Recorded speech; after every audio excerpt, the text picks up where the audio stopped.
You're listening to episode 142 of the D6 podcast.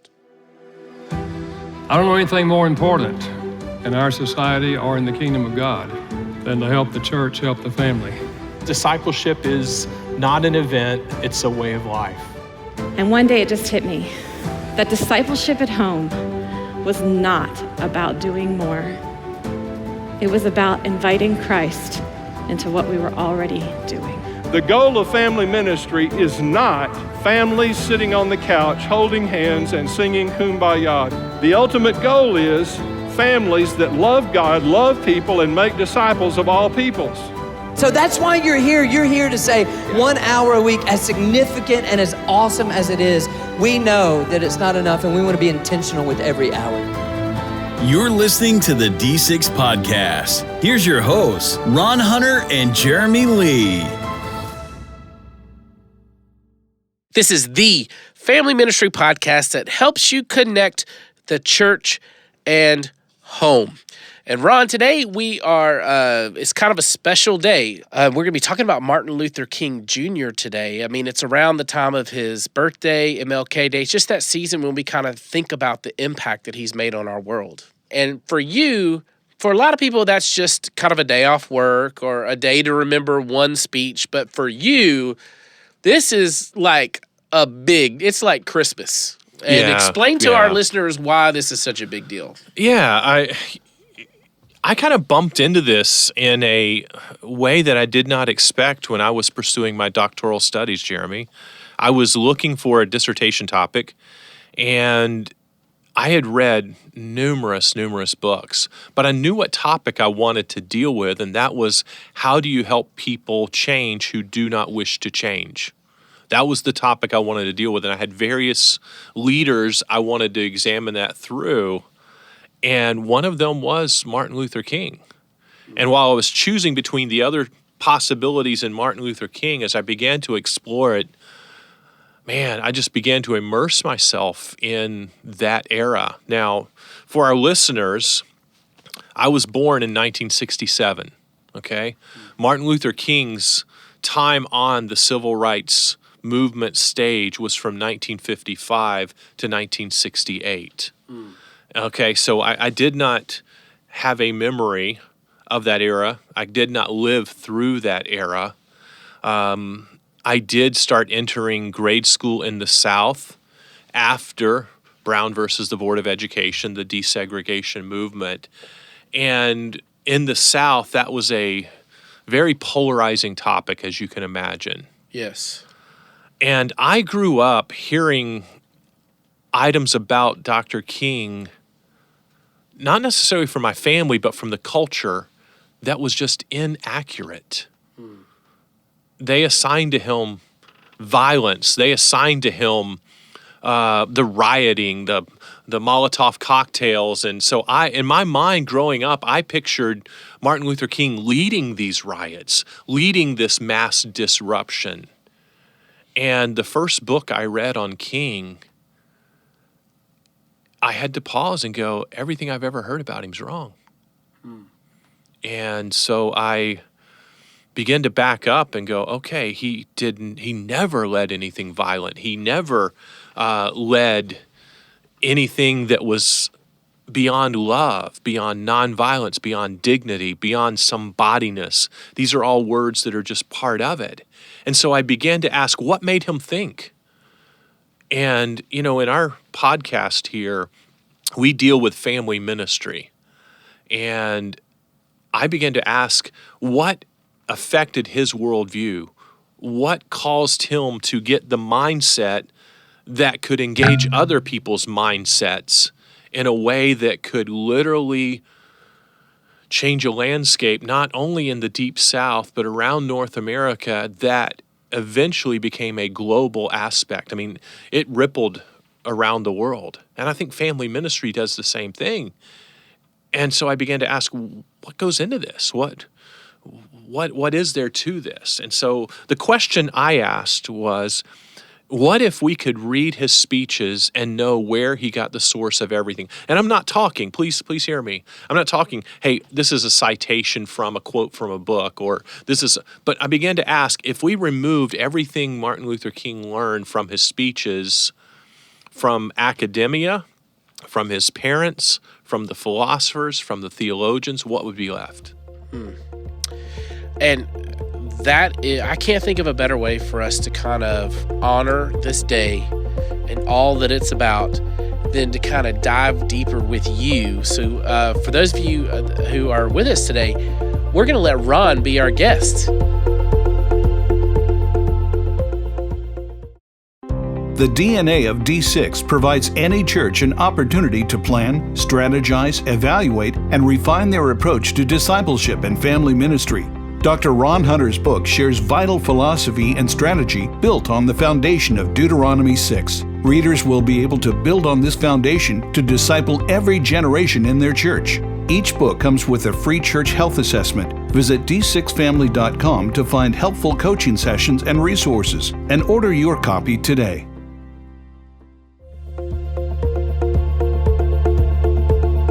In fact, Ron, I told you this is like Christmas for him. We walked in today, he decorated the studio. Like, I wish you guys could see this. I mean, on our table where we record, there's a bust or a statue face of Martin Luther King Jr. to my right. From my office. From your office. Ron has come in and decorated like it's Christmas. And then to my left, I have like books and notebooks of I guess that's your dissertation in notebooks. That's my research. This is my dissertation. Oh my goodness, he just picked up a book. I wish you could see this, the size of like an encyclopedia. That's like, remember when there used to be encyclopedias? Yes. This is 20 pounds. It's heavy. Have you weighed weighed it? Is heavy. I've not weighed it. I have no idea. This is your dissertation. Yes. And for the listeners who can't watch, I guess it's good to provide color commentary. It's about a 3.5-inch bound volume. That's the size of a Webster's dictionary. And this is a double-spaced, single-sided document. So if this were more normal, it'd be half that size. If it were in a book, it'd probably be even a lot less. But there's a lot of work that went into that, as you can imagine. Heck yes. And I'm going to ask our producers, if possible, y'all tweet out some pictures of this. I want our listeners to be able to see it on Ron's Twitter account. Hey, what we're going to do today, though, you've kind of already started down this path. I think it's a really cool thing for us to learn that you can teach us is because we talk about generational discipleship and that generational influence. That's right. And there is no doubt that Dr. Martin Luther King Jr., God used him to change the world. No doubt. Yes. But somebody God used, there were people before him God used to influence him. That's correct. And I would love to hear more about that process. How is Martin Luther King discipled generationally? Yeah, that's the amazing part. When we go back and pick out any leader in history, we have to ask ourselves, what helped create that moment in history? Was it that person, male or female, whoever that leader is, or was it the context and time? And part of that context, and I think most leadership scholars, most historians, because this is quite a fun debate and not one we want to chase, does the leader make the moment or does the moment make the leader? That's the debate people have. And the truth is, it's the amalgamation of both of those items. You said amalgamation? Sorry. I need to chill you out a little bit. You're starting to go into your academic world. Yeah, I'm sorry. Do not use words like amalgamation, please. So those are woven together in the fabric of time in a way that we have to go back and say, what are the events in a person's life that led them to think this way? Yes. And so let's just grab King and go back in time a little bit. First of all, we have to go back to the streets of Atlanta, go down to a little road called Auburn Avenue. And he grew up in a wonderful home just 2 blocks from the church that his father pastored, known as Daddy King. They're at Ebenezer Baptist Church. They're on Auburn Avenue in Atlanta. It's not far from Olympic Park. If you want to go visit there today, it's a wonderful historic place. Wow. You can walk around. You can go inside the church. They are constantly playing sermons and speeches of his inside the church when you walk through and can visit. Really? There's the national park right across the street from the church you can go through. I've taken people on tours there at different times. When you walk, there's a bit of a reverence. But on that street, on Auburn Avenue, when King was a preschooler, the beginning events began to shape his mind. One was, and there are 4 major events that happened in King's life that shaped him into his thinking. One was he had a childhood friend. He was a son of a white store clerk who, when it was the daytime, King and he would play. It was wonderful. They played together every day. They were best friends. But when King and his best friend became 5 years old, they were heading off to school. And now the parents of the little white boy said, you can no longer play with Martin. Wow. And Martin's like, Mom, Dad, why can't we play together anymore? And now these are the questions that parents shield their child from. And that was one of the areas. Now, I think this is a good time to bring up the talk, okay? When we say the talk, in most circles, we're thinking the sex talk. Yeah. You know?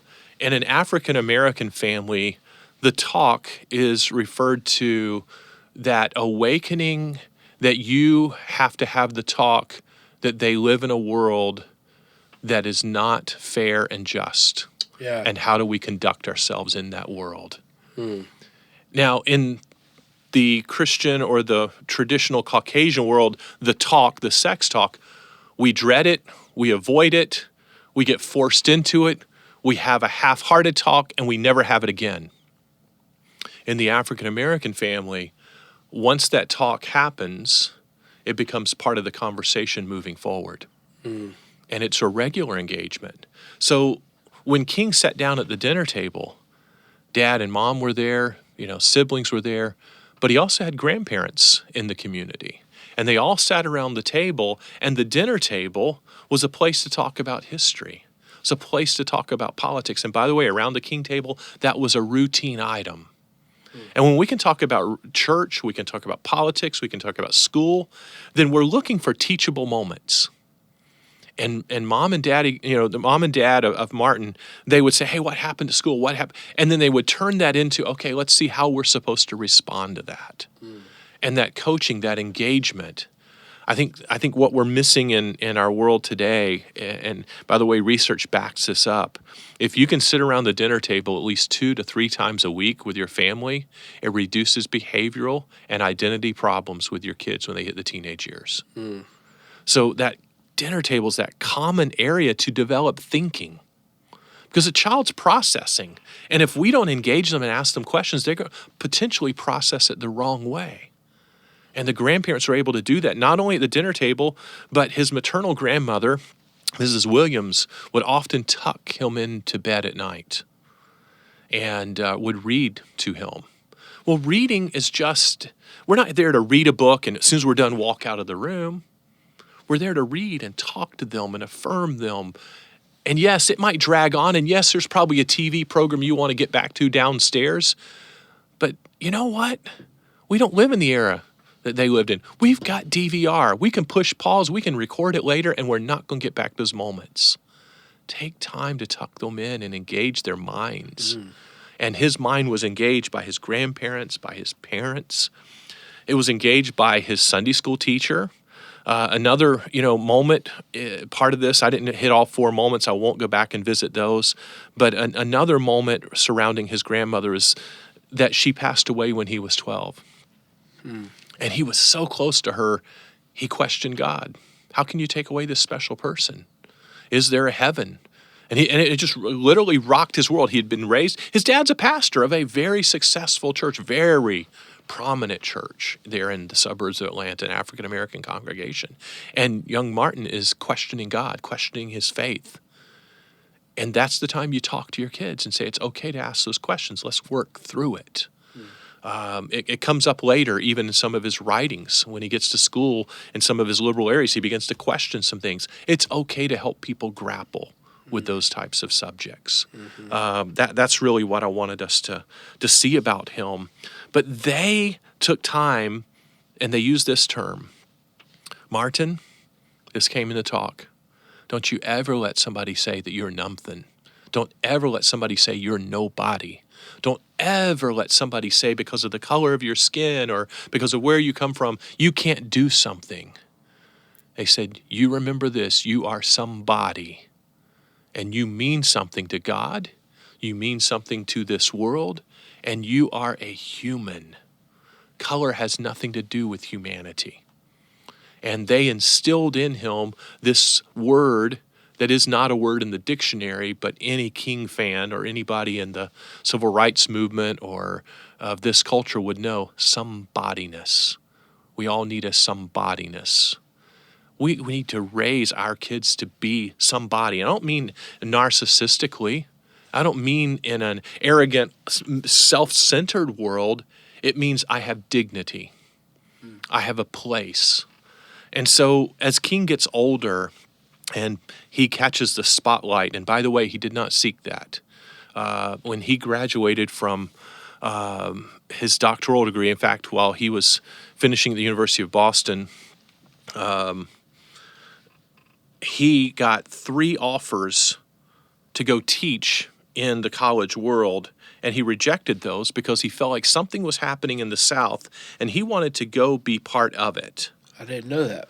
And so he goes down, and he and his wife say, there's something happening. We would like front row seats to see what's happening. And they moved literally to the cradle of the South, there into the capital of Alabama. Remember the governor. You remember all that was going on there. And when he moved into that area, little did he know that leader versus moment, the moment was being created when Rosa Parks was going to be arrested on the bus. She wasn't the first lady to be arrested for not giving up her seat, but she was the ideal test case that allowed the court system to test this out. And the timing was right because Martin was a newcomer to the town, new pastor, young, very good orator. And they tapped him and says, hey, will you deliver the speech and help us boycott? And the idea was boycott the buses for a couple, 3 days. Short time. But that boycott turned into something a whole lot longer than that. And he captured that spotlight moving forward, but he wasn't seeking it. And as he moved forward into each one of these arenas, he's like, hey, I want you to understand that this is about nonviolence. If people treat us the wrong way, we're going to respond in an appropriate way, an agape love. And people begin to write about him, and they begin to assign the influences in his life. And there are a number of writers out there that got it wrong. In fact, you may know, Jeremy, one of the most common ideals is one on the cover of a Time magazine that was published. He got the cover more than once, and Gandhi was pictured in the background, the shadow. So Martin Luther King is standing there, the shadow, is in the background, and Gandhi is pictured on his wall, and it's always this Gandhian influence because what Gandhi did in India, Martin Luther King did here. Well, interestingly enough, when he was in his undergrad and his grad, he was introduced to a book by Thoreau on civil disobedience. He read it twice, could not believe it, that a man who disagreed with the government would protest, but be willing to go to jail over the protest. That's not protest and run away from the law. That's not vandalize and run away from the law. It's not put on a mask and do something you'd be ashamed of, but to stand up for what's right and be willing to pay the consequences for it. Martin was arrested many times during the civil rights movement, and he was willing to go to jail. In fact, oftentimes before he went on to a march, he would take off. He was always dressed in, I guess the term might be dapper suit. He would take off the suit and put on his street clothes, and he'd say it's going to jail clothes because he knew he was going to be arrested. And he was willing to do it to protest. He says, I realize I'm breaking the law. I've got to be willing to pay the penalty in order to protest an unjust law. And so the real influences in people's lives are not the ones the scholars started attributing to him, even though they do come up. I'm pulling up a sheet here I did, Jeremy, for my research. And without boring with the details, in my dissertation, I took 6 of King's speeches, and I went through and identified the major influences in those speeches that were also in his life. In the top 15, Gandhi is number 15. He's not even in the top 10 list. The top 2 or 3 are personalism, and then we get into some philosophers like Locke and Rousseau and Hegel. We get into Augustine, Mill, Jesus Christ, Marx. There is the aspects of, while he was not communistic, there were aspects of that philosophy that made sense, and it would appear. But Thoreau is in that list. Thoreau appears ahead of Gandhi. It's interesting that Gandhi was the influence, but do you know who Gandhi read to get the idea of what he did in India? No. Thoreau. He read the same book King did, he just read it earlier than King did. So Thoreau had that influence far-reaching, way beyond what he did, protesting how, again, his protest was the same as King's, how slavery was being treated, and he decided to not pay his taxes and was willing to go to jail over it. So when we look at these influences, we add them all up together. The number 2 influence is childhood development. That's when we combined the childhood discrimination issues, King's parents, his grandparents, and the church. All 3 of those added together becomes the number 2 influence in King's life. I say all that to say this. You as parents, grandparents, aunts, uncles, being an influence in your children and grandchildren's lives are shaping how they view the world. You are shaping their future leadership, their followership, their identity, what they think of themselves, how they view police officers, teachers, politicians, how they view a classmate who might look different than themselves. We're shaping those views. And I'm so thankful that King had parents. Here's a little nugget. I may have shared this in the past, but because of those 4 key areas of negative influence that he had, the childhood friend he didn't play with, an interaction he watched with his father with law enforcement, an officer treated him very improperly, an event that happened in a shoe store, and his teacher being made to stand for 90 miles on 2 bus rides to and from while white men sat, and he was going to be part of a speech contest. He watched her have to stand on that ride to and from that event. He was determined, and this is well documented, he was determined to hate every white person when he was in his early teenage years. But his mother and his father continued to have that talk. He continued to hear sermons about how to respond, and he continued to read books from people like Thoreau, people like Hegel, people like being in the Bible and knowing how Christ teaches, the minor prophets. And as a result, King came to love the people who did not love him and then responded appropriately. There's good and bad in everybody. I know there's some listeners out there that probably said, okay, I'm done with Ron Hunter if he likes Martin Luther King. I'm okay with that. But I'm going to tell you this, there's not a leader we can study that is perfect. From our own American history, our presidents, but we don't have to tear them down because the truth is humanity is imperfect.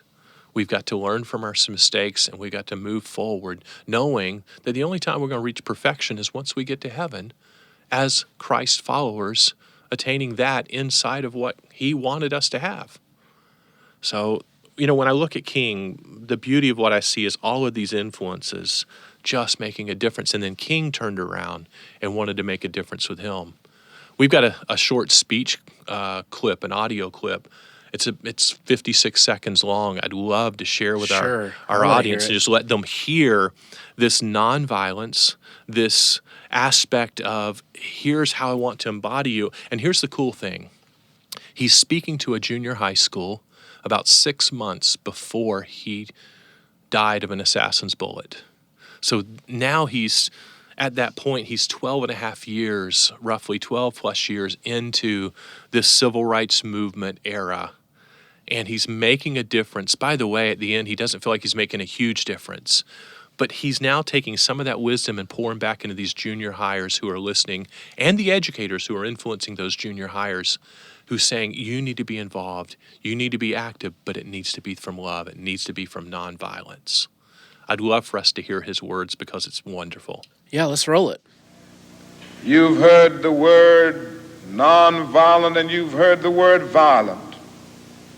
I happen to believe in nonviolence. We struggle with this method with young people and adults alike all over the South, and we have won some significant victories, and we've got to struggle with it all over the North because the problems are as serious in the North as they are in the South. But I believe as we struggle with these problems, we've got to struggle with them with a method that can be militant, but at the same time does not destroy life or property. And so our slogan must not be burn, baby, burn. It must be build, baby, build. Organize, baby, organize.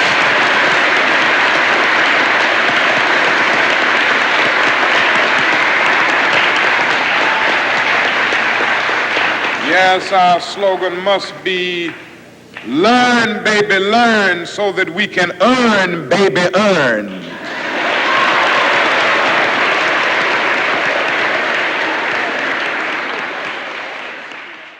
I love that. Build, baby, build. What a cool moment. You know, he's challenged them to learn. He's challenged them not to tear down. He's challenging them to respond, and that's just one clip. That whole speech was 20 minutes long. By the way, you can read his speeches. This is a funny little tidbit. You can read his speeches in just over half the time it takes him to deliver it. I don't want to mimic King. I do that when I'm alone. But he can take a sentence and say it 2 times longer than I or you would. With the cadence because and his rhythm. cadence, the pause, that orator can just stretch it out and just inspire an audience with it. Yeah, yeah. Look, I think so much to unpack from what you said, and you did a great job making it transferable to us.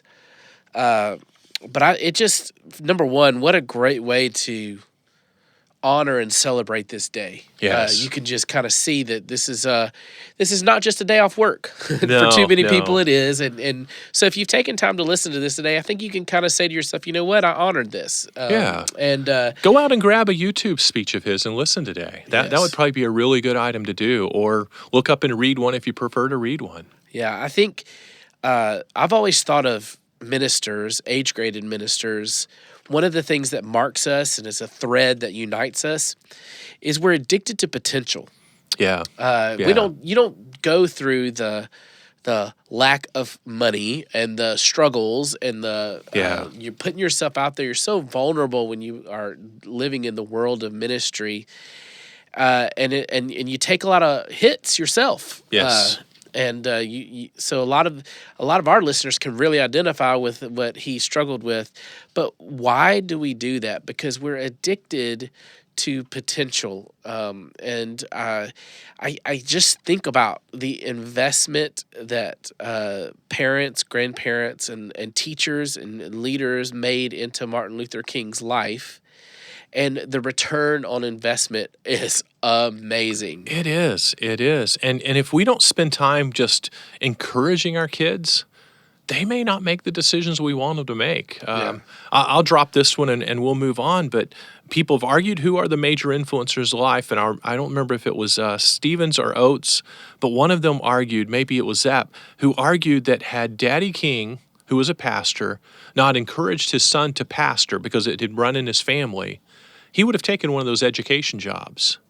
That would have meant he would not have been on site there in Montgomery when Rosa Parks was arrested. Man. What would history been had Daddy King not continued to encourage him among his God-given talents?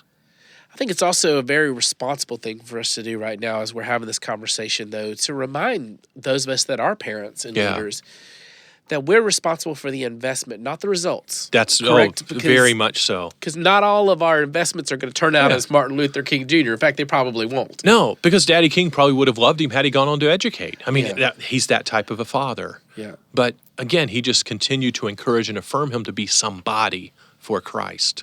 And you're right. We can't control those results. I'm thankful that you reminded us that. We cannot formulate a leader that we're raising. we can just create context and try to, as Paul said, one, planted, another watered. That's just our role as parents. We're constantly nurturing that plant called a child. So maybe one way we could honor today is to, we talk about the dream speech and having a dream. Yeah. Maybe we could just dream with God a little bit about the kids in our ministries, the teenagers in our ministries, and maybe our own kids, and just dream with God a little bit and say, God, what could they become? And even the kid, and by the way, this is a voice of experience for me. Typically, the kids who ended up having the greatest influence gave me the greatest trouble. I was going to say, I was thinking the same thing when you're saying, think about the kids in your ministry. I'm sitting there going, and don't think about all the bad things that are happening or all your frustrations with them. Yeah. Because it's usually those talents that frustrate you that God's going to use in a wonderful way in their life. It's the ones who have a voice when they're young that end up using it when they're adults, but Yes. it's annoying when they have a voice when they're young, right? Yes, very much so. Very much so. Oh, my goodness. Well, thank you, Ron, for leading us through this. It's one of my favorite episodes. We've actually done something like this prior. They can go back if they want to on a previous Martin Luther King Jr., but we covered a whole different topic, Yeah, and we you did. kind of opened another layer up to us, and maybe this should be a tradition. Maybe if like the Christmas tree, we should bring out the Martin Luther King bust in the books every year and just kind of do this, because I think it's a really unique gift that not everybody can give, and you have done the discipline to be able to give it. So thank you for that. Thanks for letting me share.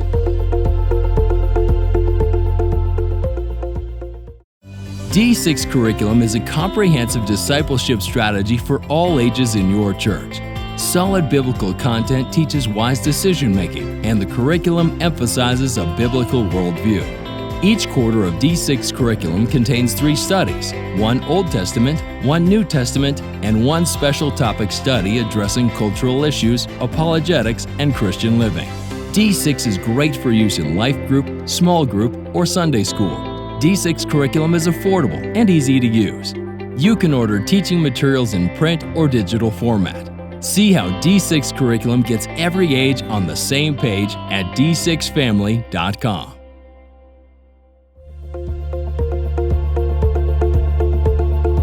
Hey, before we run, I want Yes. to make sure because every week now we're kind of introducing speakers that will be, whose content will be available during D6 Days. And just a reminder, if you have followed D6 Days, if you don't know what that is, that's where D6 takes a moment in time and they just kind of pour free content out there to thousands of ministers around the world. That's right. This year it's February 11th through 13th, and you have a little bit of a different format. That's right. It's on demand now rather than having to tune in live, which allows for people to do it on their schedules and in their time zones around the world. And let's announce 3 more speakers today. That's right. Let's let our listeners know. Well, let me hit last week and you give us this week. Last week, we announced Carol Barnier, Kyle Eidelman, and Brian Haynes. And Ron Hunter. That's right. Okay. And Ron, I'm just going to keep leaving me out. And so this week, drum roll please, we have Mr. Emerson Eggerich. This is the gentleman who wrote Love and Respect. Yes. That wonderful cycle we get on with our wives or our spouses. I can hear him talking about that right now in my mind. I try to get as connected and involved in every interview, but very rarely do they bring me to tears. He was on the verge of it. We had a moment together. Yeah. We had a moment. Was it a serious moment or a funny moment? A very serious moment. Oh, okay. Where, because it was his content that in one of we all have our ups and downs in marriage, and in a real downtime, my wife and I engaged his content, and it was a marriage saver. Yeah. So I took some time to thank him, and it was amazing. And you know what? It could be a marriage saver for you or for folks in your church if you engage with his content. Now, the next speaker that we're announcing is Miss Lydia Randall. Yes. A friend of D6. Very much so. Another voice from our panel from before, but a person who, terrific children's ministry, Faith Path, Home Point, many, many words could describe the effects and power of her ministry. Yes. And a gentle presence. I just love it. T.P. Jones is our next speaker. Tell us more about that. Timothy Paul Jones. I always love this. 3 names in one. He always... I was sitting here and stopped for 1 second because I was sitting here looking at my list and going, T.P. Jones? That must be a new person. Timothy Paul Jones. I gotcha. Go ahead. So Timothy Paul Jones, he's one of these guys, I think, so rich and deep, but I'm never bored hearing him talk ever. He's so practical. It's true of many of our speakers, but he's one of those that I cannot get enough of hearing him talk about any topic because he always brings an angle or a thought I had not thought of. And that's pretty hard considering how many speakers we've been exposed to. Yes. Now, this online event is February 11th through 13th if you're listening to this in real time. And you can find it, d6days.com. That's right. Is where Pretty you go easy. to sign up. Pretty easy. And it is, just a reminder, it is completely and totally free. It's a way for D6 to kind of introduce themselves, to give to the folks who've been a part of the movement and to introduce themselves to new folks. That's right. So we want you to probably start thinking about who should be there watching that with you, whether it's with you in person or you get people to agree to watch it and then you guys debrief.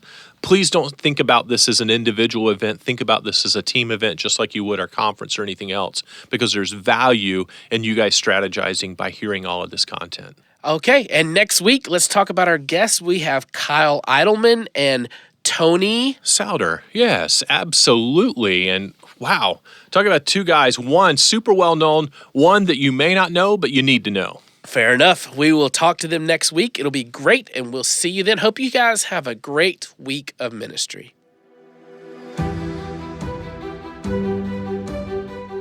You've been listening to the D6 Podcast. You can learn more about D6 at d6family.com.